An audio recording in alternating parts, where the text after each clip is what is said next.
I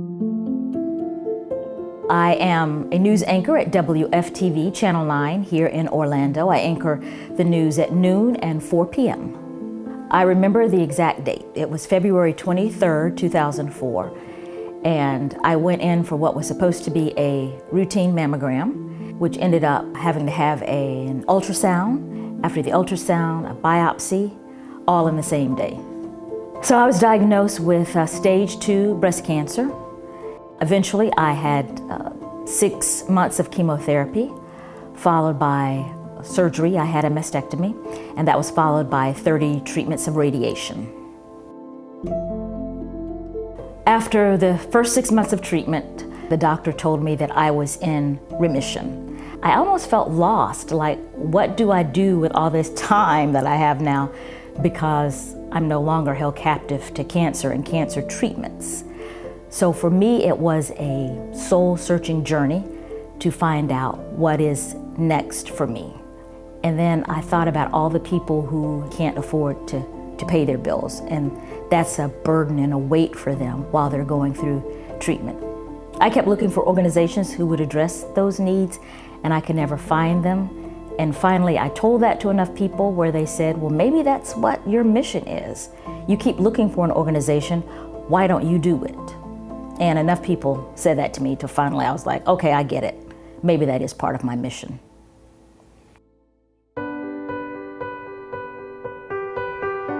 The organization is called Compassionate Hands and Hearts Breast Cancer Outreach.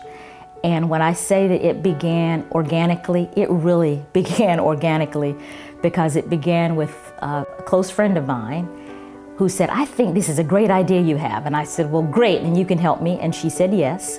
So the two of us one day found a patient who needed our help.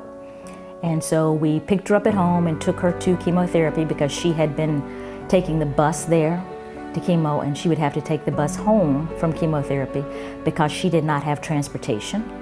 So we took her, and we felt very happy when we left there. And that's how it all started, very organically, just two people helping one person. Today, it has grown beyond what I could ever have imagined.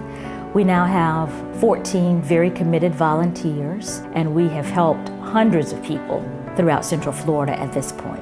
People hear about what we do. They know that 100% of the donations will go directly to patients here in Central Florida. I always tell them, if you want to do something like give us a gift card, I will let you meet the person who gets the gift card. You don't have to worry about, I wonder if my donation made it to the right person or made it to someone who really needs help. I will let you meet that person, and you will see the impact you have on that person's life and how grateful they are. People often ask what we do, and I say we fill in the blank, and that's what we do. It's whatever a patient needs. We help them financially, but sometimes people need what we call in-kind services. Maybe you need somebody to cut the lawn for you, or help with the laundry, or help with grocery shopping, or transportation. Just whatever they need, we provide it. If we can't provide it, we will find someone who can provide it for you.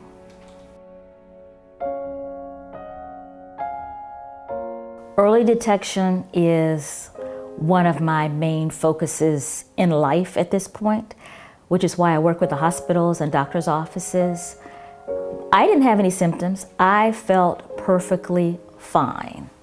I had a case where by the time I had symptoms, it may have been too late to treat me. So when you hear a doctor tell you that, that gives you pause. And that's why I tell my story to people. Early detection saved my life. I recognize that, and I will tell that to anybody who will listen. My name is Vanessa Echols. I'm a news anchor, a cancer survivor, and a cancer fighter.